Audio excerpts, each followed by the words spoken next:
अरे कहाँ रह गए थे शर्मा जी? सर, वो मेरे पड़ोसी की मौत हो गई, बस इसीलिए। ओहो, पर कैसे? पता नहीं सर, कल तक तो ठीक था, सुबह शायद उसे हार्ट अटैक आया। हम सब लोग उसे अस्पताल लेकर गए थे, लेकिन डॉक्टर ने कहा कि वो पहले ही मर चुका था। उसका परिवार टूट गया सर। अब क्या कर सकते हैं? वैसे कौन कौन है उसके परिवार में? सर, एक परमजीत था जो मर गया, उसकी पत्नी है नवजोत भाभी, और एक बेटा है सर 10 साल का, जसप्रीत। बड़ा होनहार और प्यारा बच्चा है सर। ओहो, अच्छा, क्या करता था तुम्हारा ये परमजीत? गरीब आदमी था बेचारा सर, ठेला लगाता था, egg roll, chicken roll, mutton roll वगैरह बेचकर अपना परिवार पालता था। अपने मैनेजर शर्मा की बात सुनकर मोनू सोच में पड़ गया।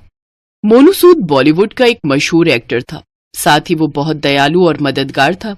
10 साल के बच्चे के सिर से उसके बाप का साया उठ गया। ये सुनकर उसे बहुत दुख हुआ।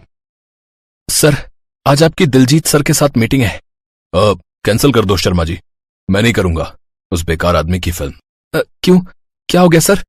शर्मा जी, दुनिया में हर चीज पैसा नहीं होता। वो आदमी अपनी फिल्मों में हमेशा गंदगी ही दिखाता है। सर, लेकिन सारे बड़े एक्टर्स उनके साथ काम कर चुके हैं। शर्मा जी, तो मुझे नहीं बनना उतना बड़ा एक्टर।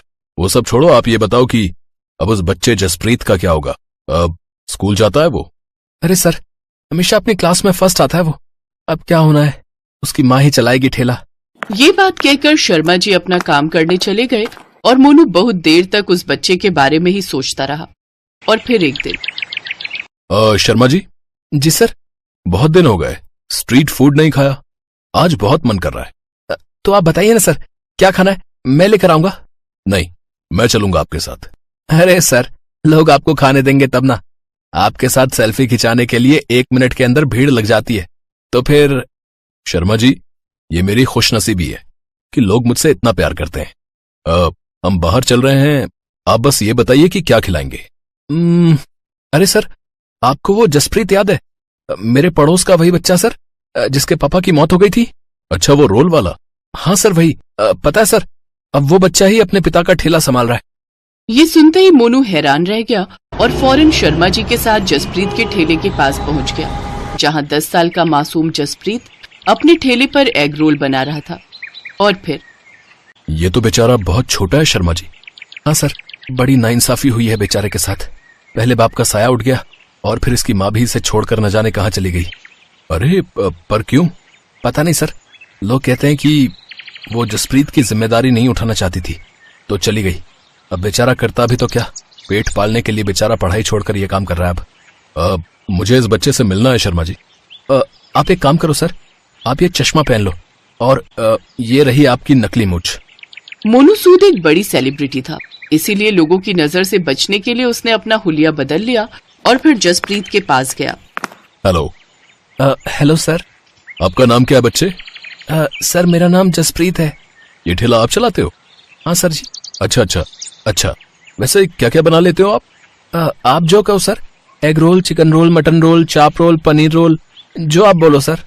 अच्छा, और ये सब कहाँ से सीखा आपने? अपने पापा से सर, पर अब पापा नहीं है सर। और आपकी मम्मी? वो भी मुझे छोड़कर चली गई। मेरी छोड़ो सर, आप बताओ ना क्या बनाऊं आपके लिए। लोग सबसे ज्यादा क्या खाते हैं आपके पास से? दिन भर में 5-6 लोग ही तो आते हैं सर।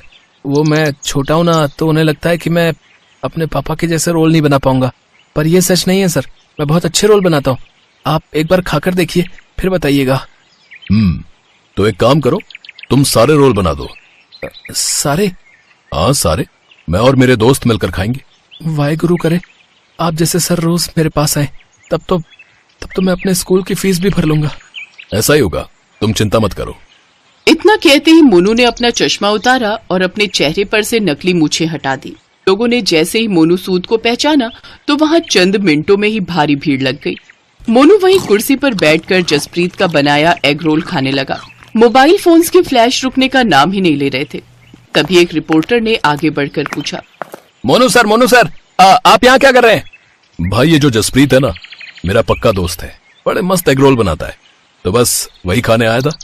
मोनू सूद के इस स्टेटमेंट ने जसप्रीत का वक्त और हालात दोनों बदल दिए। और फिर ठीक 2 दिन बाद। शर्मा जी, अपना जसप्रीत कैसा है और काम कैसा चल रहा है उसका? सर, कमाल कर दिया आपने सर। शाम को बस 3 घंटों के लिए ठेला लगाता है वो, और उतनी ही देर में मानो पूरा शहर उसका ग्राहक बन जाता है। उसने तो अपनी बुआ के लड़के को भी अपने साथ काम पर लगा लिया है, अच्छे पैसे कमाने लगा है। ये तो बहुत अच्छी बात है। बस जरा ये देखिएगा कि उसकी पढ़ाई नहीं रुकनी चाहिए। बाकी कोई भी परेशानी हो तो मैं हूं। नानकपुर गांव में आरती नाम की औरत रहती थी। वो गांव में लोगों के शादी ब्याह में जाकर खाना बनाया करती थी। आरती की एक 13 साल की बेटी शालू थी। आरती अपनी बेटी को पढ़ा लिखा कर कुछ बड़ा बनते देखना चाहती थी, इसलिए वो दिन रात मेहनत किया करती थी। एक रोज, आ गई माँ तुम? हाँ शालू, लेकिन आजकल शादियां नहीं है तो कहीं भी कोई काम ही नहीं मिला। कोई बात नहीं माँ, आप हाँफ रही हो, पहले बैठ जाओ और थोड़ा आराम कर लो। सुबह की निकली हुई हो, अब थक गई होंगी, मैं आपके लिए पानी लेकर आती हूँ। पानी पिलाने के बाद शालू रसोई में जाती है और खाने की प्लेट लेकर बाहर आती है। भूल जाओगे सारे गम जब खाओगे शालू के हाथों के अंडा चावल। खाना देख आरती गुस्से में आ जाती है। क्या चाहती है तू शालू? इस घर में एक और नौकर? मैं पैसे जोड़ती हूँ कि तुझे ग्रेजुएट बना सकूं, लेकिन एक तू है कि जिसके हाथों से करची बेलन छूटने का नाम ही नहीं ले रहा। क्या हुआ माँ? तुझसे कितनी बार कहा है कि तू बस अपनी पढ़ाई पर ध्यान दे, घर के ये सब काम रहने दिया कर। सॉरी माँ, मुझे लगा आप थकी होंगी तो आज मैं ही खाना बनाकर रख दूं। मेरी बच्ची अपनी माँ का कितना ख्याल रखती है। चल अब जल्दी से खाना खा लेते हैं। अगली सुबह आरती शालू से कहती है, अरे शालू, आज तुम्हारे स्कूल की छुट्टी है ना, तो तुम घर पर ही रहना और घर का ख्याल रखना। ठीक है माँ, लेकिन तुम कहाँ जा रही हो? आज फिर काम ढूंढने जाती हूँ, शायद कहीं खाना बनाने का कोई काम मिल जाए। ये कहकर आरती काम की तलाश में निकल जाती है। ये सब क्या हो रहा है और क्यों? अब बस बहुत हुआ। जरूरी नहीं कि पढ़ लिख कर ही बड़ा आदमी बना जाए। अब मैं अपना खाना बनाने के शौक को ही अपना काम बनाऊंगी और खूब नाम कमाऊंगी। मेरी मजबूरी ही अब मुझे मुकम्मल करेगी। शाम को जब आरती फिर खाली हाथ घर आती है तो शालू अपनी माँ से कहती है, माँ, आपने जो मेरी शादी के लिए थोड़े पैसे जोड़कर रखे हैं, क्यों ना हम उन पैसों से एक ढाबा शुरू करें? आप भी कब तक क्यों लोगों के घरों में जाकर खाना बनाने का काम करती रहेंगी? जो मेहनत हम दूसरों के लिए करते हैं वो मेहनत हम क्यों ना खुद के लिए करें? हम दोनों मिलकर उसको एक मुकाम तक लेकर जाएंगे। एक छोटी सी दुकान को बड़े से होटल में बदलना है मुझे। ना बाबा ना, लोग क्या कहेंगे कि बेटी के पैसों को खाकर ढाबा खोला इसने। मैं तो कहीं मुंह दिखाने लायक नहीं रहूंगी। और गांव में तो वैसे भी 2 ढाबे वाले हैं ही, फिर लोग अपने ढाबे पर ही क्यों आएंगे? माँ, तू समाज और लोगों के बारे में कितना सोचती है। लोग हमें खाने को नहीं दे रहे हैं, और रही उन 2 ढाबों की बात, तो उनको दाल चावल के अलावा बनाना ही क्या आता है? हम अपने हाथों के हुनर से इतना लाजवाब और स्वादिष्ट खाना बनाएंगे कि सबका मन जीत लेंगे, और फिर तुम देखना सब ग्राहक अपने ही ढाबे पर आएंगे खाने। हाँ हाँ ठीक है, पर तू साथ में अपनी पढ़ाई पर भी ध्यान देना। आरती शालू की शादी के लिए जमा रुपयों से एक ढाबा खरीद लेती है। शालू बेटा, हम लोगों ने अपनी जमा पूंजी लगाकर ये ढाबा खरीद तो लिया, पर अब हम इसमें ऐसा क्या बनाकर बेचेंगे कि हमारे ग्राहक बन जाए? माँ, अंडा चावल, और क्या? प्रोटीन से भरा अंडा चावल सबको गर्म रखेगा, और साथ में रायता और गुलाब जामुन बिल्कुल मुफ्त। शालू और आरती सब ग्राहकों को अंडा चावल के साथ पीने के लिए बूंदी रायता और मीठे में गुलाब जामुन परोसती हैं। सबको उनके हाथ का खाना बहुत पसंद आता है, और वो भी इतने कम दाम में। सचमुच शालू बेटा, तेरे हाथों में तो साक्षात माँ अन्नपूर्णा का वास है। भाई वाह, क्या स्वाद है तेरे हाथों में, वाह। हाँ आरती बहन, तू तो बड़ी ही भाग्यशाली है जो इतनी होनहार बेटी तुझे मिली है। धीरे धीरे गांव भर में उनका ढाबा बहुत मशहूर हो जाता है और उनके यहाँ ग्राहकों की भीड़ लगनी शुरू हो जाती है। शालू और आरती की दुकान अब काफी अच्छे से चलने लग जाती है, जिससे दूसरे ढाबे वाले उससे जलने लगते हैं।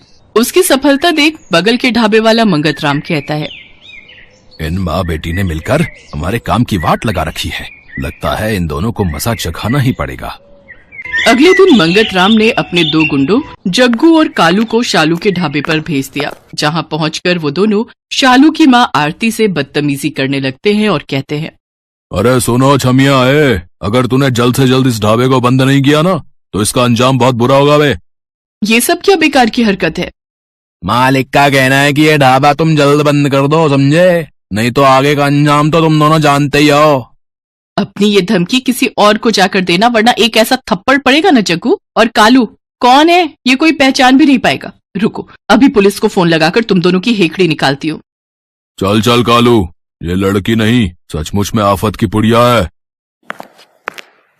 क्यों तू इन गुंडों से उलझती है? अगर इन्हें इनकी सही जगह ना दिखाओ ना माँ, तो ये सिर पर चढ़ जाते हैं। जग्गू और कालू ये सारी बात जाकर मंगत राम को बताते हैं, पर मंगत राम आखिर कहाँ शांत बैठने वाला था। उसे एक चाल सूझती है और वो कुछ अंडे के आकार के पत्थर लेता है और उन्हें सफेद रंग से पेंट कर देता है और फिर आधी रात को जाकर शालू के ढाबे में अंडों की जगह उन्हें रख देता है। अगले दिन जब आरती और शालू अंडा चावल बनाने की तैयारी कर रही होती हैं, तभी शालू की नजर उन अंडों पर जाती है। ये कैसे अंडे हैं जो इतने भारी हैं? अरे इसमें से तो रंग निकल रहा है। ये क्या? ये तो पत्थर है मम्मी। ये जरूर उस मंगत का काम होगा। वो तो अच्छा है कि तू बिना जांचे परखे कोई काम नहीं करती, वरना जाने क्या होता आज। अब तो हद ही हो गई मम्मी। अब आज रात को अपने इस ढाबे की रखवाली मैं खुद करूंगी और उस मंगत राम का ढाबा तो मैं बंद करवाऊंगी। उधर मंगत राम कब से किसी हलचल के इंतजार में बैठा था। ये अभी तक उनके ढाबे में कोई हंगामा क्यों नहीं हुआ? लगता है अंडे ठीक से अभी उबले नहीं।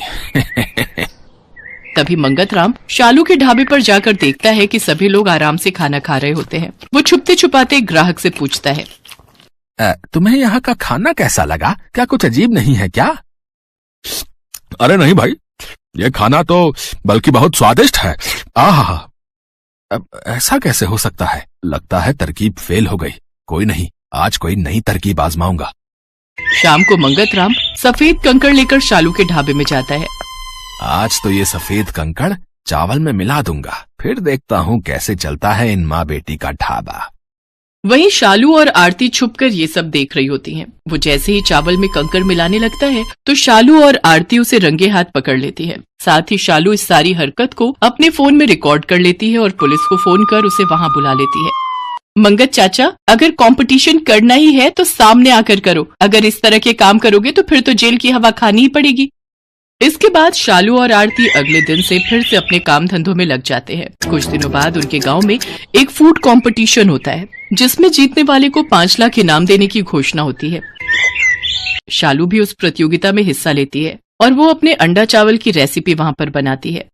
इतने बड़े कंपटीशन को जीतने के लिए आपने इतनी साधारण सी डिश को क्यों चुना? आपको एक बार भी नहीं लगा कि आप रिजेक्ट हो सकती हैं? नहीं साहब, ये अंडा चावल ही मेरा घर चलाता है और इसकी वजह से ही मेरा ढाबा गांव भर में फेमस है, इसलिए मैंने यही बनाना उचित समझा। जजेस जब वो अंडा चावल टेस्ट करते हैं तो उन्हें खाकर हैरान रह जाते हैं। उन्होंने जिसे बहुत साधारण डिश समझा था वो बहुत ही लाजवाब होती है। वाह, इतना यमी अंडा चावल मैंने आज तक नहीं खाया। क्या आप अंडा चावल की ये रेसिपी मेरे साथ शेयर करेंगे? मैं इसे अपने होटल में अप्लाई करना चाहता हूँ। एंड यू डोंट वरी, इनाम के साथ साथ इस रेसिपी को शेयर करने के लिए मैं आपको अलग से पेमेंट करूंगा। जी जरूर सर, ये तो मेरे लिए खुशी की बात होगी जो इतने बड़े होटल में मेरी रेसिपी के अंडा चावल बनेंगे। शालू ये कंपटीशन जीत जाती है और अब उसका ढाबा और भी अच्छा चलने लगता है। आरती और शालू के दिन बदल जाते हैं और अब वो उसी गांव में खुद का बड़ा सा होटल खोल लेती है और उसमें अपना अंडा चावल की डिश को उस होटल की स्पेशलिटी के तौर पर रखती है। धीरे धीरे शहरों से टूरिस्ट आकर उसके होटल में ठहरने लगते हैं और उसके यहाँ का फेमस अंडा चावल खाते हैं। साथ ही वो अपने होटल के खाने के रेट भी बड़े ही साधारण रखती है, जिससे कि टूरिस्टों के साथ साथ गांव वाले भी उसके अंडे चावल का स्वाद चख सके। इस तरह शालू और आरती अपने होटल को बड़े ही अच्छे ढंग से चलाती हैं। साथ ही शालू अपनी पढ़ाई पर भी पूरा ध्यान देकर क्लास में अच्छे नंबरों से पास होती है।